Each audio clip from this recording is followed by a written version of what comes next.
All right. Welcome, Bronco Nation, to another exciting video.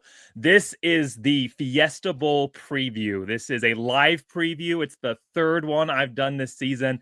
And of all the previews that I have ever done on my channel, this is the biggest one all time because Boise State, and I can't believe I get to utter these words, but Boise State is playing in the college football playoffs. We've had Fiesta Bowls. We've had top 10 matchups, but we have never had a game of this magnitude in Boise State's history. What they are playing for is not simply a Fiesta Bowl trophy, but a road to the national championship. And it all starts this Tuesday, 5:30 p.m. Mountain Time on ESPN, when Boise State, the third seed, rolls and plays number 6 seed Penn State.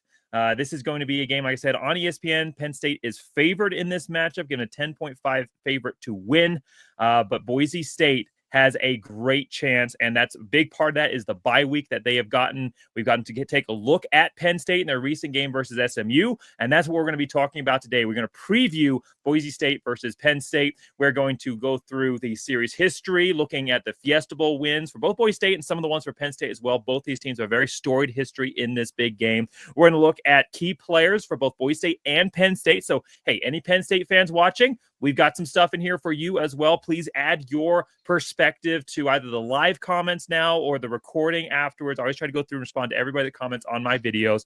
And then we're also going to look at keys to the game for Boise State, as well as a summary and a score prediction. And that is the best part of all of these videos, is the score prediction. So while we're going throughout this video, please drop your score predictions in the comments below. I'm going to save those, and at the end of the video, when we present our score predictions, I will throw those up as well. Any other thoughts you have as we're going through these discussions, I'm going to throw people's thoughts up as we're going through. But for the score prediction challenge, I'm going to need you, once the video ends, once the live is over, I'm going to need you to go back in to the recorded version and just post your score predictions again. It's the only way that I'm able to see them. Once StreamYard ends, I can't see any of the comments made during the recording. So thanks so much, everybody, for being with me today, and especially thank you to Jake Posey from Master Football. This is actually the third video we've made this year. We did a preview of the whole Mountain West season for Boise State, previewing their schedule, predicting what their record. We also were able to meet when I came up to Boise State versus Washington State, and we actually got to do an incredible video talking about realignment and so many other things in Boise State's esports studio. An incredible experience, and one of those once-in-a-lifetime kind of amazing moments. And I get to have Jake on for the third time this season and fourth time previewing Boise State's bowl games. This is an annual tradition. Thank you so much for coming on, Jake. It's going to be an awesome video. Dude, I am so excited. And like you said before, we've had really big games to look forward to. Oh, top 10 matchup here. We're going here. Oh my gosh, they signed an agreement with Notre Dame next year. This is so cool. Never before have we, for sure, not hypothetical. Remember when we lost at Nevada earlier there with the Kellen Moore teams? That was hypothetical that we could get invited to the national championship. This is for real. It is on. If you win 3 games, you've got yourself a national championship trophy. Never had this before for Boise State at the FBS level. They've won national championships at the FCS level. Never been here before. Couldn't be more excited.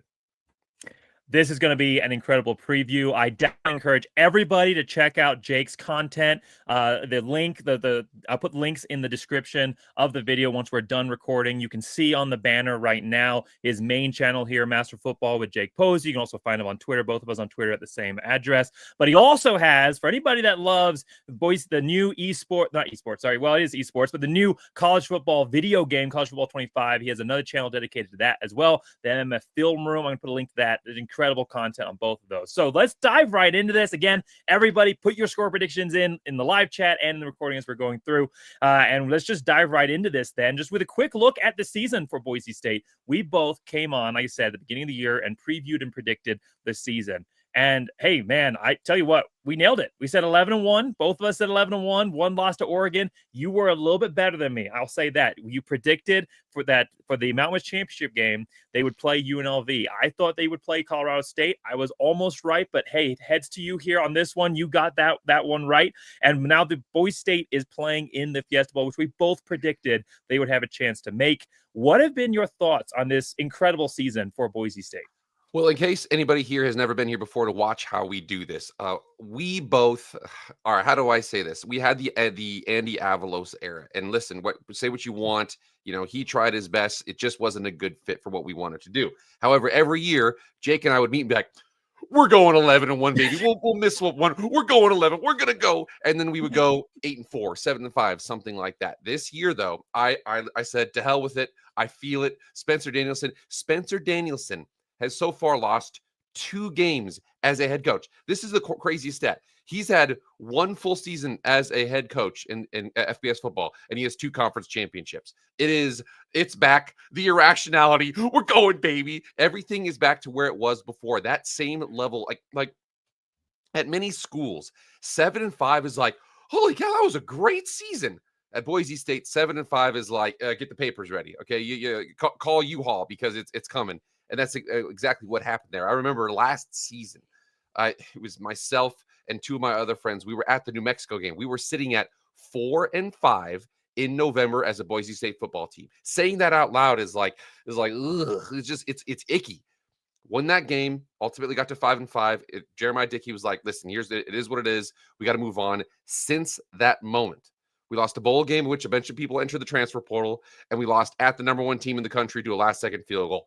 Beyond that, every game we've won. We've beaten a very, very good UNLV team 3 times in the last year and a half. It has been incredible for us. So just thinking about where we are from where we were, imagine where you were November 5th of 2023. You were a sad panda if you were a Boise State football fan. However, right now, you feel like you're where you want to be.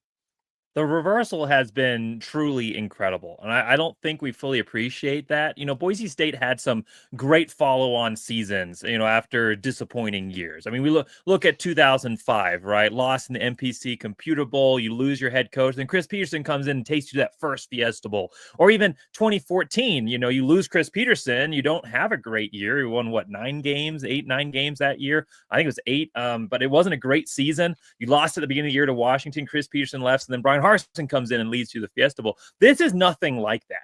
This isn't like we just had a slightly down year where we lost 1 or 2 more games than we usually do. We've had 3 seasons where the Boise State standard was just not upheld. And again, like I said, I've said on this channel before, and I think you just mentioned as well, like, we're not trying to throw shade at Andy Avalos. He's part of the brotherhood, and he was an incredible player and defensive coordinator for Boise State. But just there's some positions that not every human being is cut out to do, no matter what their experience level is. And unfortunately, Boise State was not at that level. And I want to say, when we were making those predictions, and I said it on this channel at the beginning of the season, when we were saying 11-1, even during the Andy Avalos era, the truth is Boise State should have done that. They should have gone 10-2, 11-1, even 12-0 potentially. All of those seasons, they had everything on the roster they need. Nothing has changed. Ashton Jeanty was still on the roster last year. Maddox Matson was still playing quarterback for a significant portion of last year. We brought in a couple of players in the transfer portal, but those guys aren't making like the impact that's taking over the team. All of these guys were on the team last season, and Boise State should have done that every single year when we predicted it.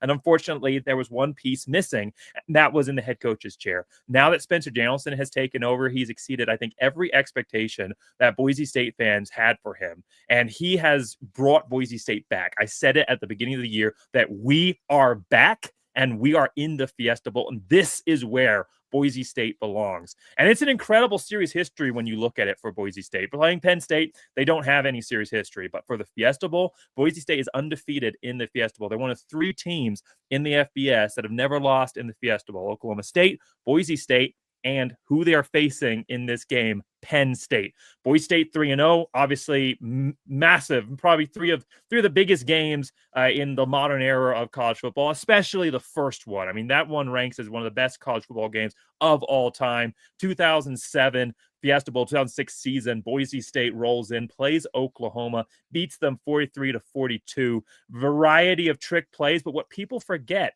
is that Boise State dominated that game. For 90% of that game, for 3.5 or 3/4 of that game, Boise State was the better team. And unfortunately, some weird things, a punt bouncing off of a Boise State player, a pick six by Jared Zabransky, and suddenly Oklahoma now has a slight edge. But Boise State was clearly the better team, and we all remember the Vinny Peretta pass to Schumann in the corner of the end zone, Dryzen James to Gerard Rabb for the hook and ladder play, 007 on the clock, and then of course the amazing Statue of Liberty, Jared Zabransky, Ian Johnson putting that one into the end zone to win it. That's what we remember from that game. But Boise State dominated in that matchup. And then 2009 season, 2010. I think a lot of people have said this game should have been like maybe a national championship type of game. TCU and Boise State were two of the best programs in the country that year. And that game was an absolute brawl, more trick plays. You had Kyle Brotzman throwing the fake punt to convert on fourth down and keep the drive alive, and Boise State wins that game by a touchdown, 17-10. And then most recently in 2014, Boise State wins against Arizona 38-30, another game that they dominated. That first half, Grant Hedrick could do no wrong in that first half. I think I think he was perfect on completions in that first half or something like that, or he completed like 11 in a row. I mean, he could do no wrong in that first half. And then second half, Boise State kind of coasts a little bit and gives Arizona a chance to come back, and it's another close win. But you forget that Boise State has played the underdog role in these Fiesta Bowls, but with maybe the exception of TCU, they have dominated on this stage. We're going to see if they're going to do it again this week, because they have to play, or on the 31st, because they have to play a Penn State team who has also played well in these games. 7-0 in their history in the Fiesta Bowl, going all the way back to 1977. They won that first game 42-30 versus Arizona State, and it's a record for them that goes all the way through to 2017, their last time playing in this 35-28 win versus Washington. It's an incredible matchup. These are two teams. One of them is going to lose their undefeated record in Fiesta Bowl play. What are your thoughts when you look back on this incredible history for both of these programs in this game? Yeah, it's incredible. And as much as, it's one of those things where Boise State fans are like, oh, Fiesta Bowl, we're undefeated. We're 3-0.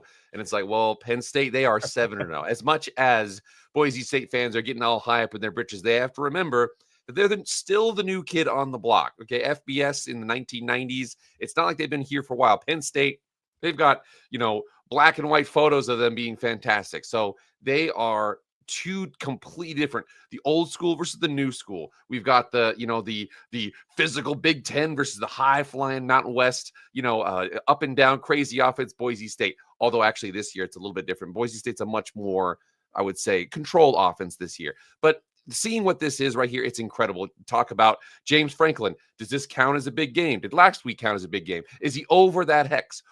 There's so many little storylines within here. The Heisman Trophy runner-up is trying to get his revenge. His first opportunity is against one of the biggest run defenses in the country. Lots of athletic freaks for Penn State out there. So lots of little storylines like that to go through with both of these teams, talking about those histories. Like I said, a combined 10-0 between both of these teams. Somebody's going to get that first loss, and whoever gets that first win goes on to the semifinals for the national championship. Whether these teams can make it to the semifinals is going to rely a lot on their key players for this matchup. So let's move into the key players part. In the comments below today, throw out some of those key players for you for either of these programs, and I'll throw out some of those comments on the video as we go through.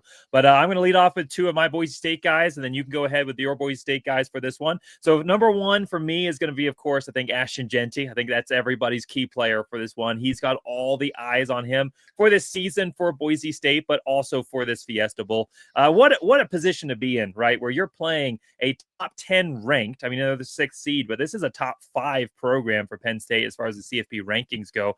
And the Boise State player is the biggest name, one of the biggest names in college football. It's been an incredible season for Boise State fans, and we're looking forward to at least one more incredible game here out of Ashton Jeanty. 2,497 yards rushing. He is 131 yards away from breaking Barry Sanders' rushing record, a record that nobody said would ever be broken, and he's averaging over 190 yards a game. I mean, it would be, I think, shocking if he didn't break the record in this matchup, and a lot of eyes will be on him to see that performance and to be part of witnessing history. 7.3 yard average per carry, long of 77, 29 touchdowns. He's also had a touchdown through the air and 116 yards receiving. And of course, like you mentioned, was snubbed for the Heisman. Asked if that added fuel to the fire, a little extra fuel to the fire. He said 100%. And this is going to be the angriest Ashton Jeanty you have seen all season long, behind an offensive line that took it as a point of personal pride that for what he's done this season. And we're certainly not pleased by the results of the Heisman ballots. I think that those Heisman ballot voters did no favors to Penn State in this one. I think Penn State might be writing some angry letters to them after this game because of that. And then my second key player, we move on to the defensive side, is going to be safety Alexander Tubner. Now, we haven't received official word that he is going to be playing, but everything that has been reported indicates that he should be able to play in this matchup. I know he was suited up versus UNLV in the Mountain West Championship game. He's supposed, there was indications from the coaching staff that he was supposed to play. So if he is back, he is going to be a massive improvement for Boise State's defense. Of course, one of the team captains for this team. He has been such a big role, and not just statistically, he's played well statistically, but his leadership. He's the guy that wears the green dot, and his presence has been missed out there. Boise State's secondary was really starting to turn a corner coming up into the Nevada game. And then after that matchup, they really kind of regressed. And we saw what we saw in the first half of the season for up until the UNLV game. We'll talk about it later on. That was an incredible secondary performance. But overall, the secondary for Boise State didn't seem to be showing that improvement. And it's not really a surprise when you lose your key leader, your quarterback, essentially, in the defense, in Alexander Tubner. He's had 49 tackles, 1 sack, 2 passes defended, and an interception. But he's been out for 4 games since playing UNR. So if he is able to come back, his leadership that he presents, his statistical presence as well, all of those, I think, are going to play a massive role in determining whether Boise State is able to stop this Penn State offense. Before we move on to talking about Penn State's guys, who do you have for Boise State as far as key players go?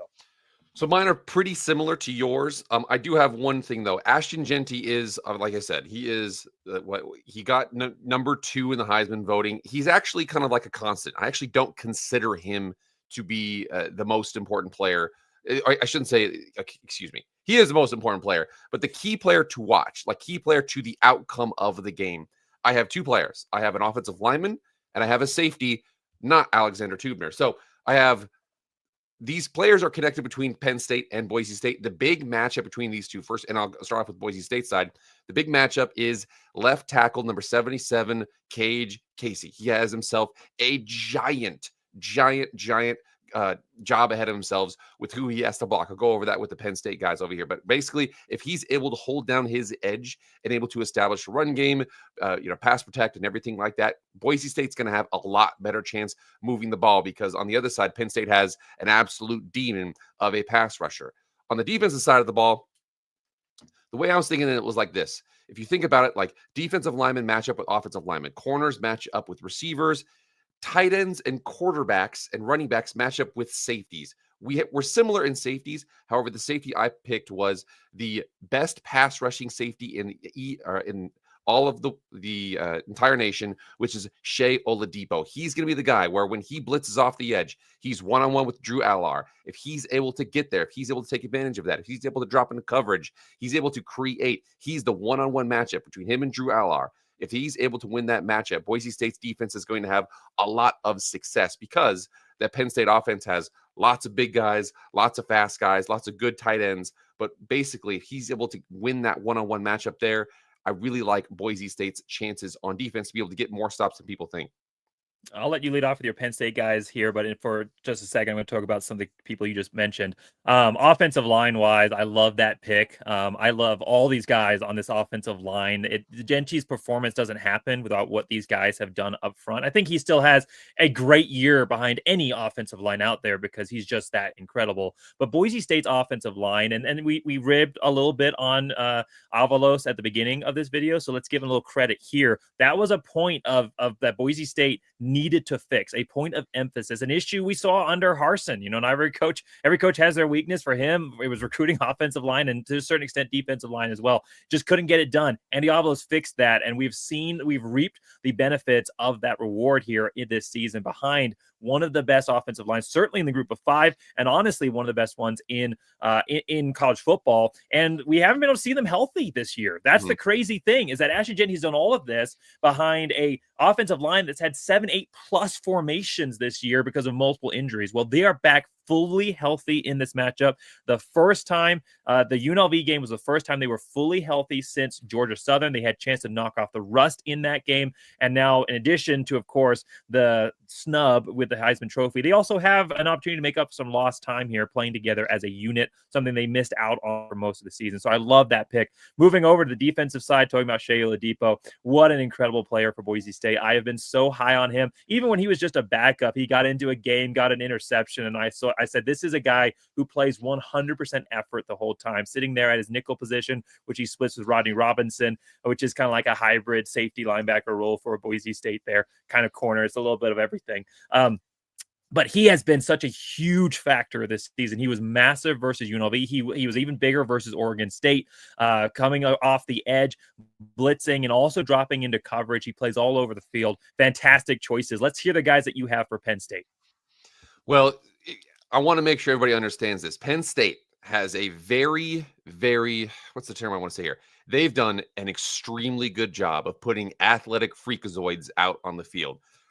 We've got Micah Parsons, we've got Jaquan Brisker, you've got Saquon Barkley, like jumping backwards over people in NFL games. They have done, say what you want about James Franklin. This James Franklin Penn State team has put out athletic freak after athletic freak after athletic freak. And they've got the next one up, number 11 for Penn State, which holds that number, is a very special number for them. It's one of those things where it's like, it's a point of honor for them. Abdul Carter coming off the edge. He is the kind of guy, he is a Sunday player. And he's not a Sunday player like a fourth rounder. He's not a seventh rounder. He is a first round talent coming off the edge. Last year before the bowl game against UCLA, we were like, oh, they're going to have to play Latu, the pass rusher from UCLA, one of the best pass rushers in the country. He was the first defensive player picked in the draft, I believe. But then this year, Abdul Carter, they have the full opportunity to watch a first round talent. Now that means that Cage Casey, again, that matchup, number 11 versus number 77 on Boise State. If he's able to hold that matchup down, everybody else, I mean, individual matchups, at the end of the day, football comes down to one-on-one. That one-on-one is going to be big. He might move around from left to right, but if Cage Casey and Abdul Carter, whoever wins that matchup on a consistent basis, the other side is going to have an immense hill to climb. That's for Penn State. I also want to mention on the offensive side of the field, and I want to make sure I get this guy's name right, just because I know you and I both have the same guy here. It is number 44, Tyler Warren, arguably the best tight end in college football. Now, I know that people say, who's Tyler Warren? Tyler Warren had 17 catches against USC this year. He's one of those guys where he is a matchup nightmare. He might be matched up against Shea Oladipo in man coverage, maybe against Alexander Dubner in man coverage. He is a matchup nightmare, can block his butt off, and is really good in receiving. So he's not one of those tight ends. It's like he's just a tall, slow wide receiver. He is inline, he's blocking, he's physical, he's fast, he can catch, he's a playmaker. He can do everything on the field. I love those picks. Obviously, like you said, we share one there in the tight end. The defensive side of the ball, for me, I have a different guy. The star of the game versus SMU, and you could argue probably the biggest reason that Penn State won that game, because we'll talk about here probably in a moment. That game was a lot closer than what the final score indicated, and this guy was a big part of that. 2 interceptions in that game. The linebacker, Dominic DeLuca. I hope I pronounced that name correctly. I will alert any Penn State fans watching. I am terrible with name pronunciations. It takes me a while to get them, even for Boise State guys. So please correct me if my name pronunciation was wrong there. But Dominic, my goodness, what a game for him. He has struggled with some injuries in his career at Penn State. He did miss the game versus Illinois, and he's been limited in some of the action due to a wrist injury, but not in the game versus SMU. 33 tackles, 3 interceptions, and a touchdown this season. He had 5 tackles, 2 picks, and a touchdown versus SMU. And again, one of the biggest reasons that they not just won that game, but score-wise ended up dominating that matchup was because of Dominic. And then you mentioned Tyler already. He's incredible. Just for reference, the last time that Boise State had a tight end lead in receiving, and he leads in receiving for Penn State, the last time that Boise State had a tight end lead in receiving was Jeb Putsier. So that puts you back timeline wise. That this is a incredible athlete here for Penn State. Probably the most dangerous, I think, athlete that they have on their field, offensively, at least for them. Tyler is incredible. 1,095 yards receiving, 88 catches, which is 49 more receptions than any other player on the team, including their wide receivers. 6 touchdowns. He's had 4 100-plus yard games, and he had 224 yards versus USC in their 3 overtime win as a tight end. And that's not all. This is, like you said, this isn't just some like kind of hybrid wide receiver type guy. Like Jeb Hughes here was kind of more of that like hybrid wide receiver tight end type of guy. This is a true tight end, 6'6", 257 pounds, and he has 196 yards rushing and 4 touchdowns on the ground. He's averaging 8.3 yards average on the ground. So they put him everywhere. He is there. Like I said, I think their most explosive, dynamic weapon. They do have a couple of great running backs that are splitting the load. They have a solid quarterback and some athletes all over the field. This is no slouch for that Boise State is facing in any sense of the word. And Tyler is going to be a big part of whether or not Penn State is able to penetrate a Boise State defense that has at times showed some weaknesses against the pass. And we'll have to see how that plays out in this game. So that rolls us into our keys to the game here for Boise State versus Penn State. And keep those score predictions coming. I keep seeing them.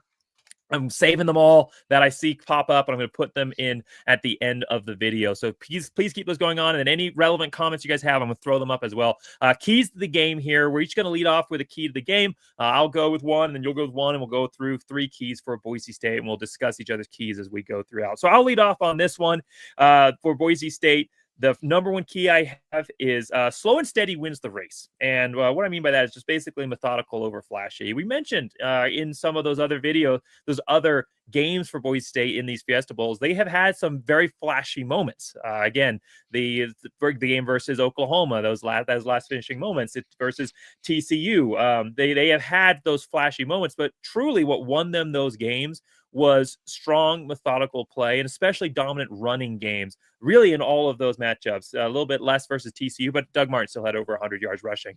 That is what's going to win Boise State this game. People love to remember the big moments, the flashy type moments, but the things that win you football games, especially when you're playing against a team like Penn State, who is going to be coming out as the favorite in this matchup, the way you win these games is by simply playing a methodical, reliable brand of football. Boise State needs to focus on just getting 3 to 4 yards per play. If they get 3 to 4 yards per play and can end up in 3rd and 4 or less every single time, they will win this football game. The biggest thing that hurt SMU, honestly, was just the style of their offense. The style of their offense is very much kind of that up-tempo, a little bit of a high-risk, high-reward, big into the passing game, and they found themselves behind the sticks multiple times. All 3 of their interceptions came in situations where the running game had been stopped on the previous play, or they had found themselves in kind of a sacked yards or lost yardage situation.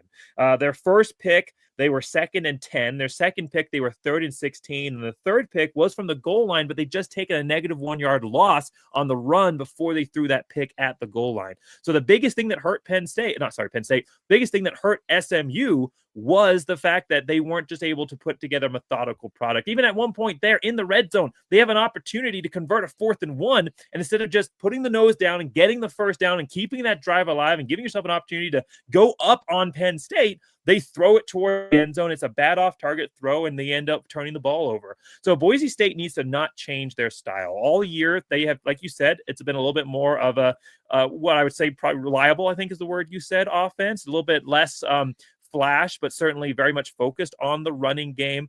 Maybe more inside runs than fans would like at times, but that's been the style with Dirk Cutter. He's just been basically giving you a, hey, show up and stop us. We're going to punch you in the mouth over and over and over again. And then when you least expect it, we're going to hit you for a big play on the outside, or we're going to throw it over the top on some kind of play action. We're going to catch you when you're not looking. And so for Boise State, my number one key for them is slow and steady wins the race. You can throw out trick plays. You can throw out deep balls. You can throw out flash. I'm not saying that you don't use that in this game, but the focus here is not coming out and being the most gimmicky offense you can be, but just proving that you're a team that is on the level of Penn State, and that you have an offensive coordinator who, with his experience, is on the level of anything that Penn State can throw at you defensively, and you can play your brand of football and win. That's my number one key. Slow and steady wins the race, methodical over flash.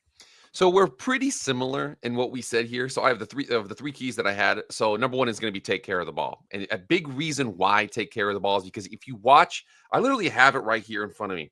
If you look at the box score of the SMU versus Penn State game, it's pretty similar. I mean, it's not too similar. It looks like if you were to just look at the box score, throw the score out, just look at the box score, time of possession, first downs, rushing yards, turnovers, things like that. It would be like, okay, it looks like Penn State won by 10 or something like that. They won by 4 touchdowns. And it's because every single time there was a turnover. I want to say that yesterday's game, it felt like it came down to 6 plays, and those 6 plays went heavily towards Penn State. Huge pick six, massive turnover here, huge play there. It's because of that athleticism of Penn State. I'm telling you, James Franklin, they got something in the water over there. They are doing a really good job with those players.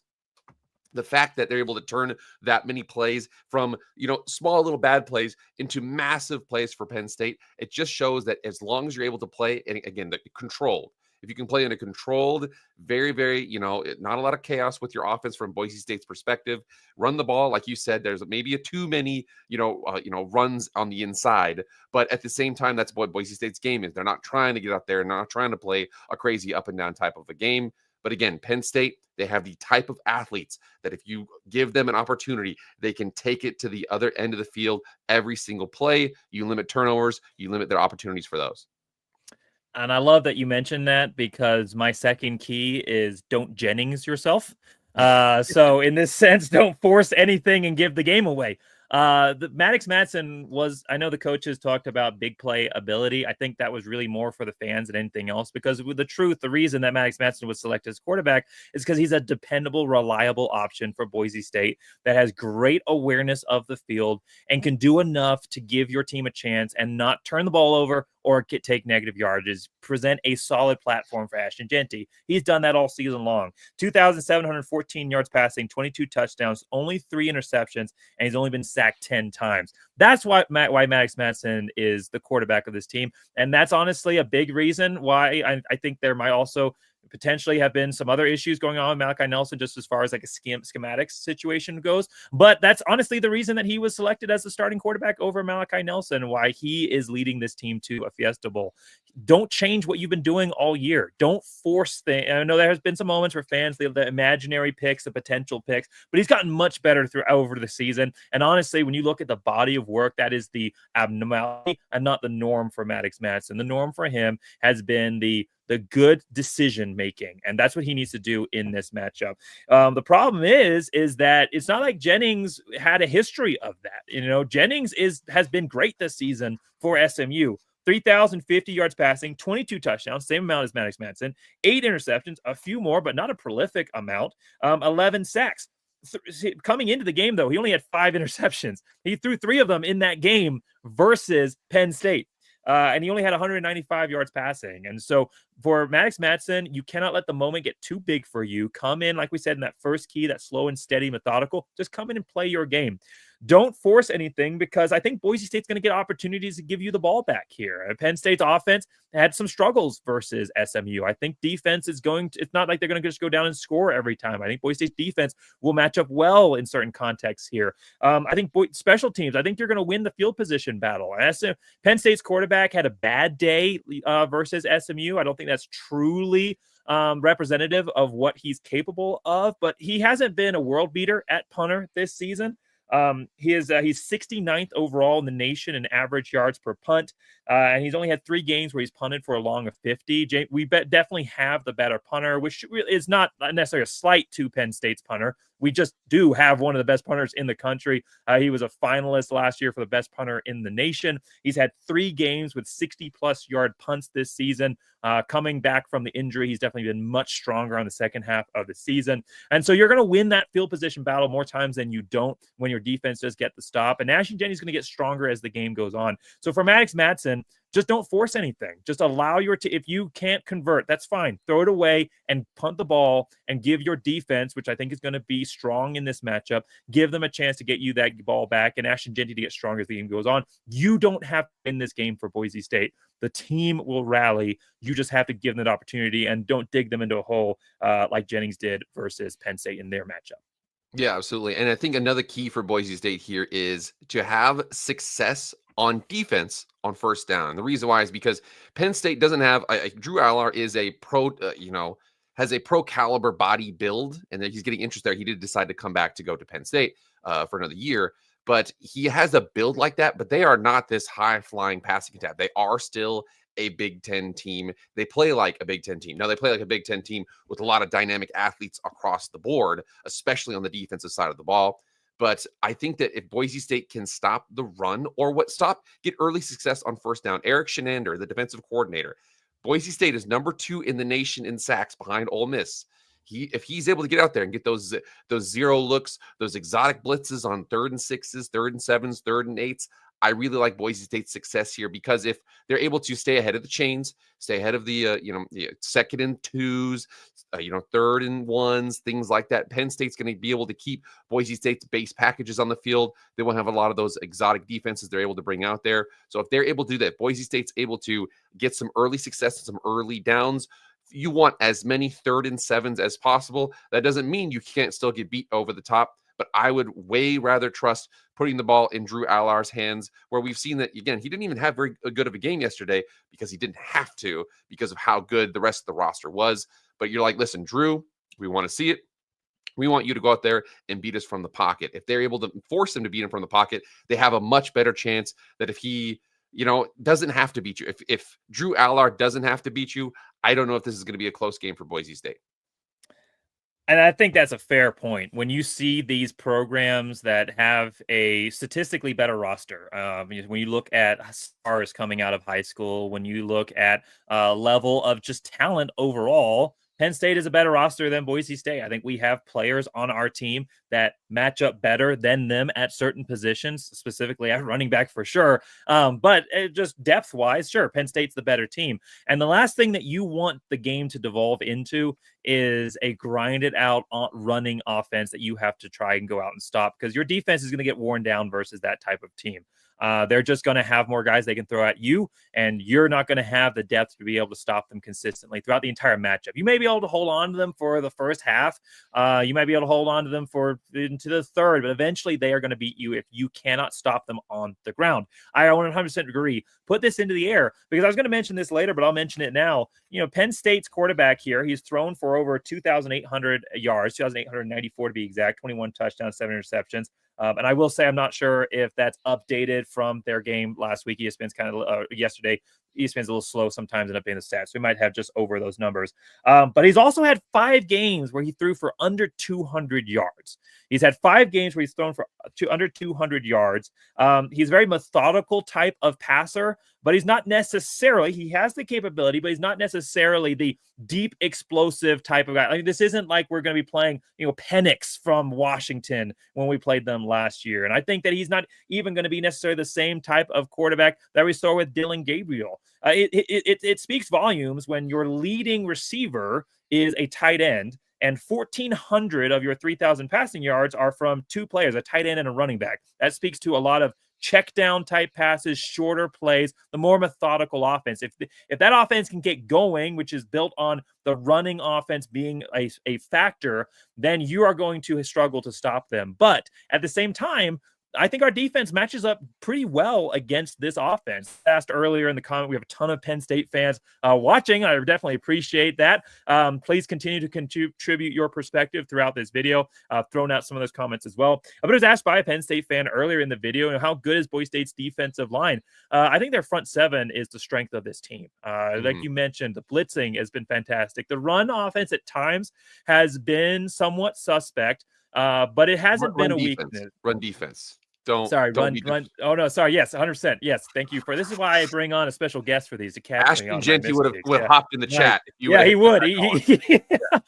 Their run defense. Thank you. Their run defense at times for Boise State has been at times somewhat suspect. But they have done a great job of overall shutting down some of these running backs that they've faced this season. And I think that with the focus, Shenander's made great adjustments in the second half. If they have shown weaknesses versus run in the first half, it's been corrected in the second half. I think you're going to see a great defensive game plan in this one. And so shutting down the run and forcing Penn State to see what they can do versus the air, especially with some of the improvements you showed versus UNLV in the secondary, I think those are going to be massive keys for Boise State winning this game. And I think it leads well into my third key here, which is play with confidence. This is a good Penn State team, but it is a Penn State team that you absolutely can beat. I was asked earlier, I saved the comment, but I don't know if I'm going to be able to find it here. But basically the question was asked earlier, it's stated, Penn State's a Big Ten team. They're not worried about a running back. Oregon is also a Big Ten team. I want to point that out. There was asked, has Boise State played? Man. Yeah,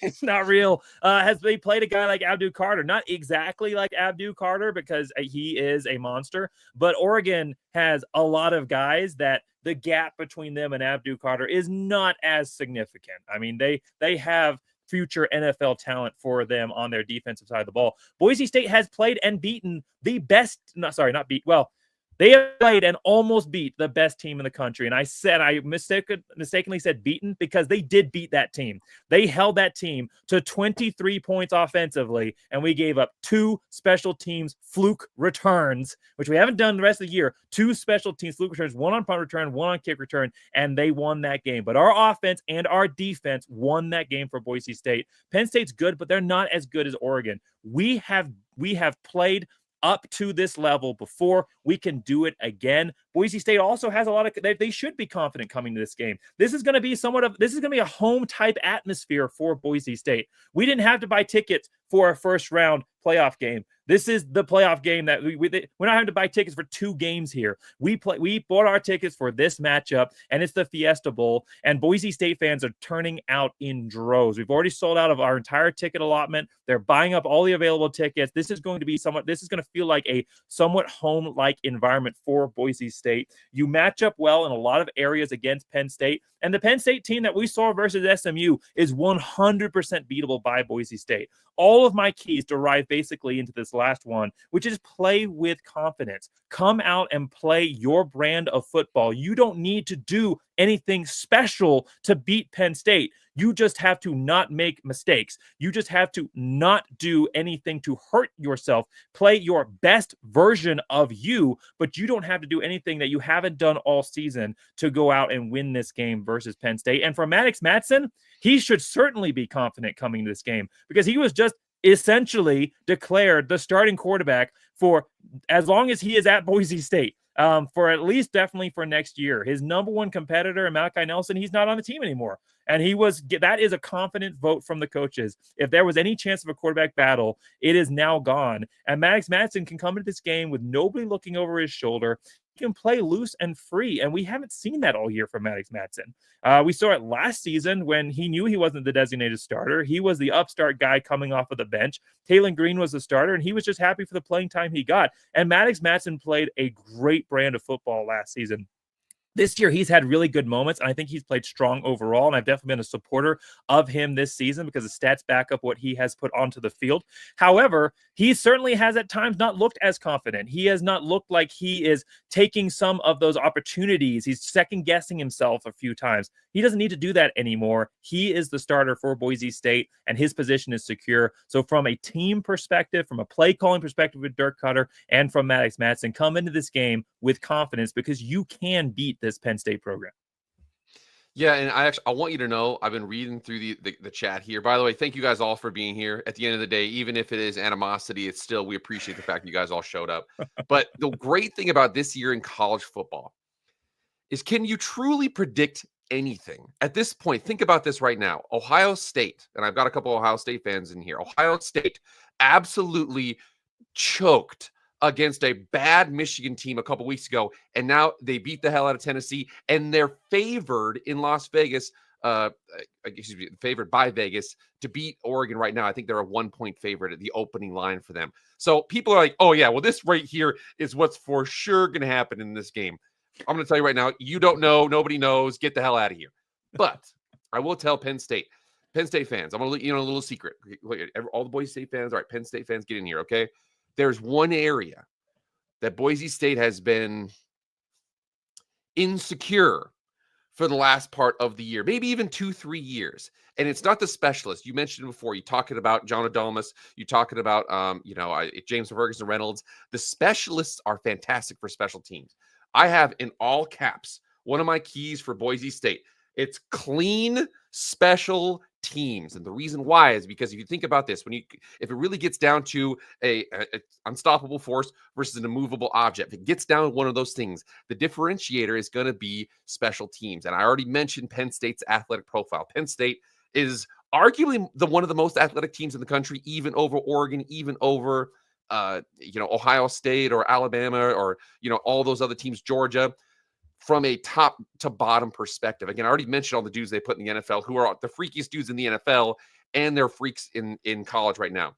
So with that, Penn State's best opportunity to really take control of this game is special teams coverage and return units. If they're able to take advantage of those, Boise State, we've been a little insecure. Every time somebody starts returning, we get a little, please. Okay, God, he's down. Okay, God, he's down. It's one of those deals with Boise State on that perspective out there. If you're able to take advantage of that, Penn State's going to have a very, very easy time with short fields, moving the ball, long fields for Boise State. Again, those special teams, not the specialists, but the special teams 2 through 11 on those fields. If they're able to take advantage of that, again, that's going to be a huge flipper in these games here. The very important plays. We'll see how it turns out. But like I said, that's an important aspect.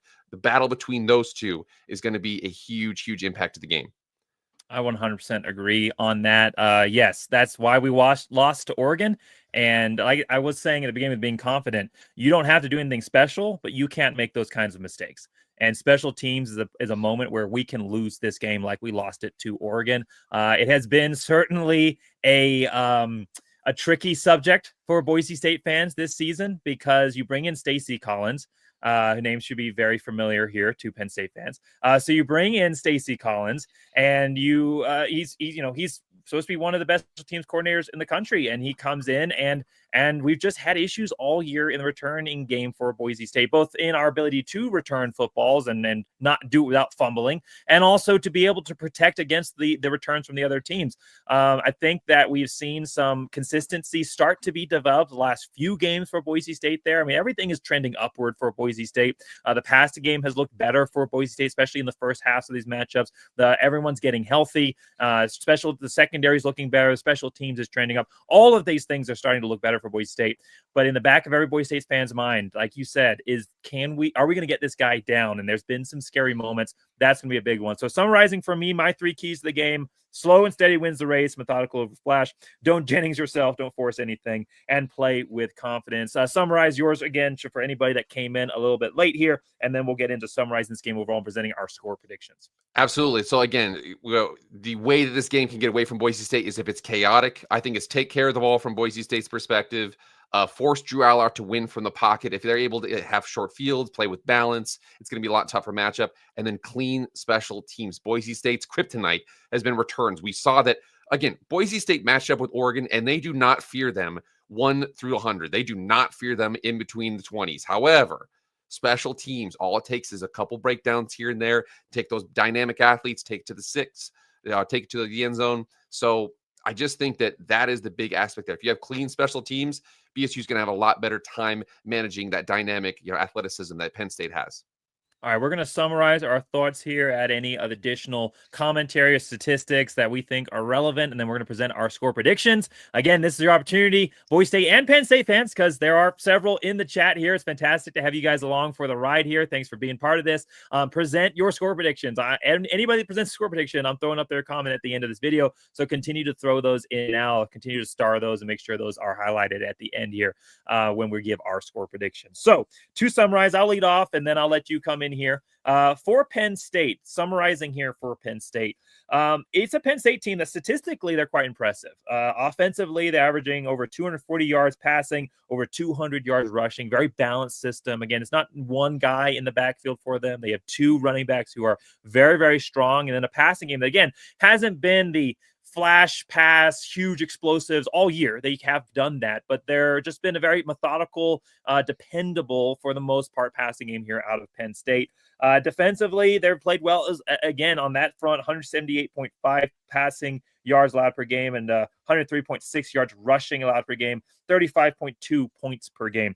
The kryptonite for Penn State, however, has been how they start their games. They have been very hurt throughout the season by slow starts that they have tried to make up for on the back end and been successful for the most part. They're 12-2 coming into this game. But for first quarter scoring, they're averaging just around 5 points per first quarter. And they have made up for that on the back end. They're a strong second half, second 2/3 of the game team, but they do start slow. Boise State will have an opportunity to establish themselves early in this game. And they're also, we'll talk about this in a moment, they're also a strong second half team. Do they have an opportunity to get up on Penn State and then hold that? That's going to determine a lot on how Penn State starts this matchup. We saw it versus SMU. I mean, SMU gave them opportunities through some pick sixes to get them started into that game, but their offense never really kick-started. And that's something that I think needs to be pointed out. Out of their 300 plus yards of offense, 150 yards of that came on 2 drives. In that game, they have over 300 yards of offense overall, 325 yards of offense, and 150 of it comes on 2 drives. They also scored 38 points, but they had 2 pick sixes. So they only scored 24 points offensively. They had a pick 6 down there at the goal line that they were able to then convert into a long drive for a score. But that performance is not indicative of the final result there. They're offensively 136 yards passing against an SMU defense that was giving up over 230 yards in the air. This was like we talked about Drew Aller, some of his statistical struggles sometimes throughout the season, 5 less than 200-yard games. And then Penn State, we talked about the statistics being very impressive, but they have destroyed very, very bad teams, and that has helped their statistics overall. 700 plus yards versus Kent State.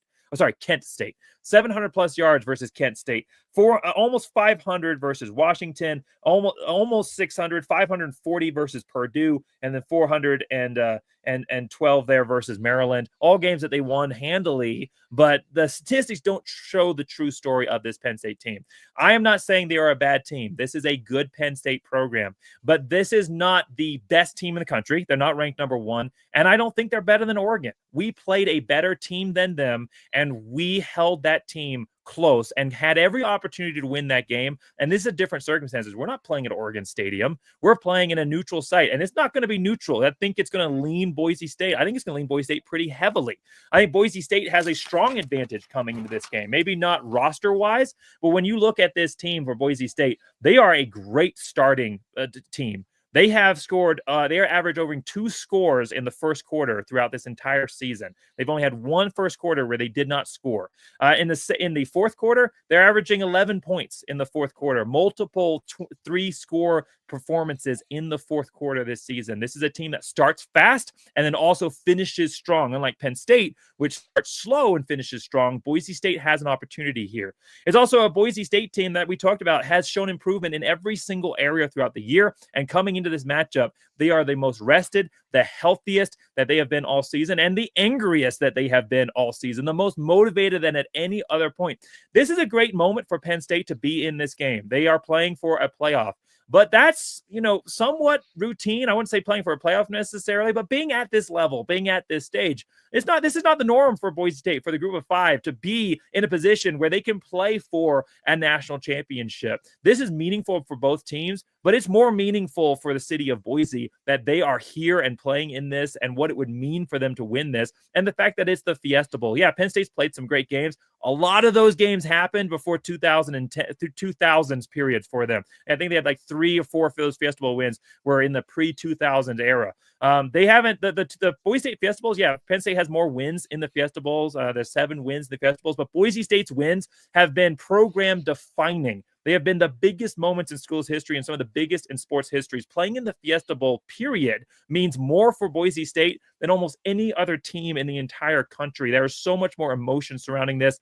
It's gonna feel like home because every single player on Boise State's roster, whether if they grew up as Boise State fans, they knew about those games. If they have joined the team afterwards and they didn't grow up as Boise State fans, they've heard about those games now. Every single player that has come through the Boise State pipeline has grown up in the system, learning about and looking at, as they walk through the Boise State Hall of Fame there, the Fiesta Bowl trophies, and thinking about their opportunity, playing for that opportunity to go out and do what those teams did. This is our Super Bowl, and versus Penn State, I think it's another game on their schedule. I don't think this means as much. This is a much bigger game for Boise State, and I think that is going to bring an extra level of motivation, the chip on the shoulder for the team, everybody counting them out. We play our best when we're an underdog, and obviously, like I said, the snub for the Heisman. All of those things, the healthiness of the team, the improvements in the secondary, the offensive line, all of those things, I think,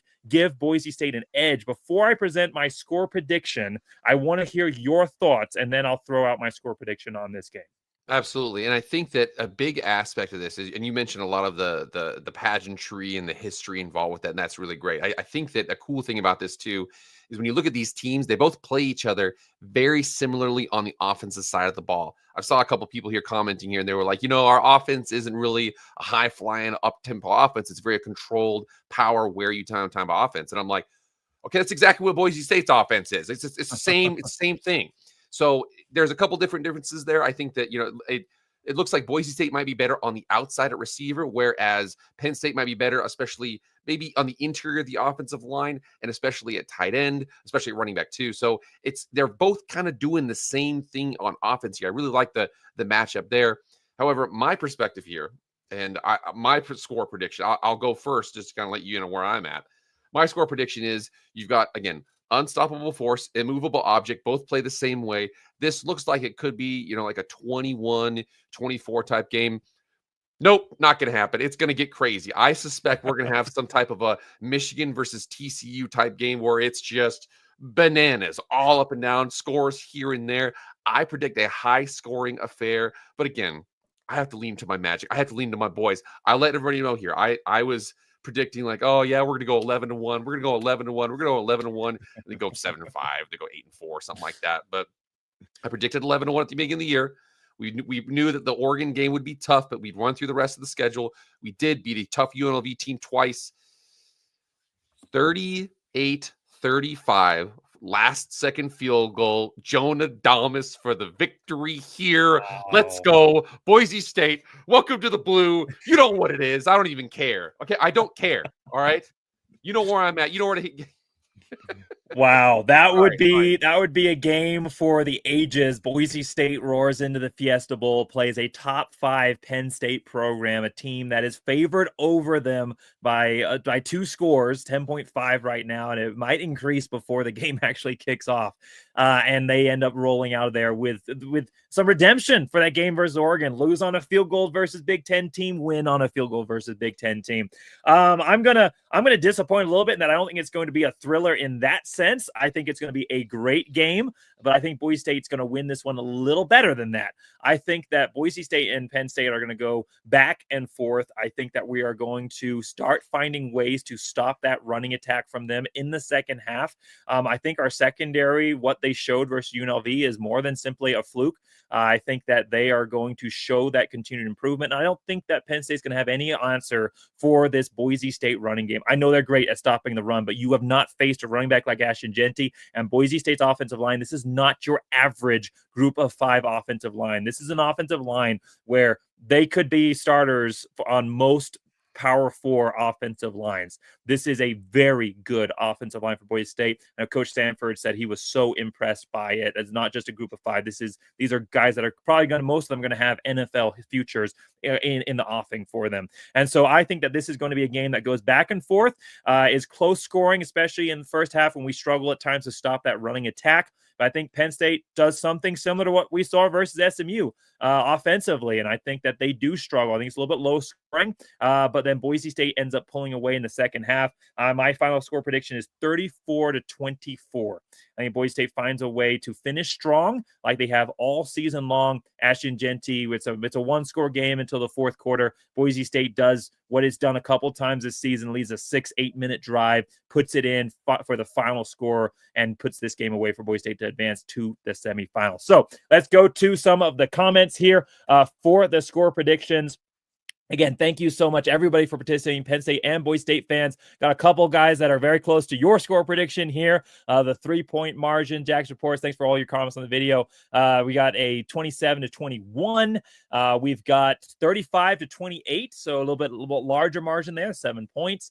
And then, this was a comment I was going to leave earlier. We've got a 39-38 overtime win. Oh my goodness. Go for two. Okay. Go for two. We're gonna see that. We're gonna pull. You know what we're gonna do? We're gonna pull out the Statue of Liberty one more time, dust that thing off. And Boise State usually runs that thing like once a season. That was a big thing when Harsin was here. We haven't seen that puppy in a while. You know, it's time to warm up the legs and, you know, actually like do a Jay Ajayi like we did, you know, in 2014, where you run it from like 40 yards out for some reason and you still score. That's what we need to end up running here. 17-30. We're going to get to some Penn State predictions here as well. They joined the chat a little bit later than some of the Boise State people. 17-30, go Broncos. 37-28. Some more Boise State predictions here. 31-28.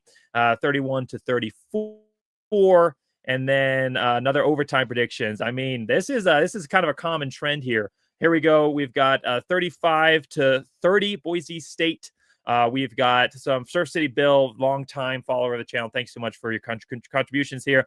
33-28. Boise State fans confident in this one. 34-30 toss-up. So most confident. Some people not so confident here. We've got a Penn State prediction here. Thank you again to all the Penn State fans that participated today. Most of you were quite civil in the comments, and the ones that weren't drove everybody else's engagement. So I appreciate all of you. 14-28 here. 28-13 Penn State. I believe this one's another Boise State prediction, 31-24, and then end with a Penn State prediction here, 28-13. So, but you can tell from the scores that people kind of know that this is going to be a limited possession game.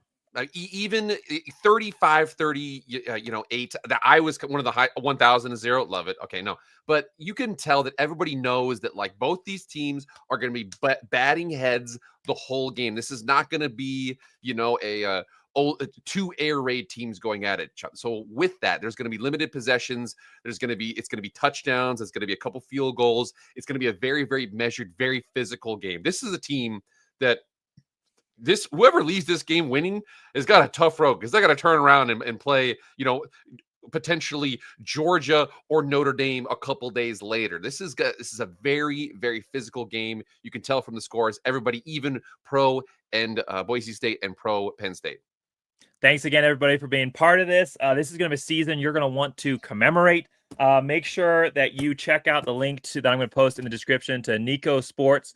My camera's a little bad on my computer here, but this was one they made for commemorating the Dallas Super Bowl. Very high quality football. You can tell they're doing one for the playoffs as well. If you use Blameyer CFP, you can get $10 off of that football there to commemorate the season. So thanks, everybody, for being part of this. I think we all agree, for the most part, Penn State or Boise State fans, that this is going to be a close game. Like, we can both see Penn State winning this one. I don't think either of us are coming into this saying Penn State's garbage. This is overrated. Now, if we were playing Notre Dame, I probably would say some of those things. But this is not that. This is a good team. This is a good program here with Penn State. They definitely have a chance. I mean, more than a chance. Their favor to win this game. If they do, I would say they have a very good chance of advancing through and maybe getting a chance to play, who knows, in the finals. I did make a video on that. I encourage you to check it out. But this is a Boise State team that is going to put up their best effort. This is not your average group of 5 team, and it's not even your average Boise State team, honestly. This is not the same Boise State program that we've seen over years past. For good or for bad, this is a different looking team. And whether it's win or lose, this is going to be one of your last opportunities to see one of the greatest running backs of our lifetime play at the collegiate level before a long NFL career. So make sure you tune in. Make sure you root both of these. Make sure you root on Boise State to a win, hopefully here, but it's going to be a great game either way. So thanks everybody for sticking all the way around at the end. Make sure you post those score predictions in the comments for the recorded version of this as soon as I end the stream so that they can be counted for the score prediction. At the end, for my review, I will shout out whoever gets the score closest. So there's multiple people that nail it. I'll shout out every single person. Thanks so much for watching. Make sure you like and subscribe. Make sure you follow Jake's content as well. And as always on this channel, go big, boo!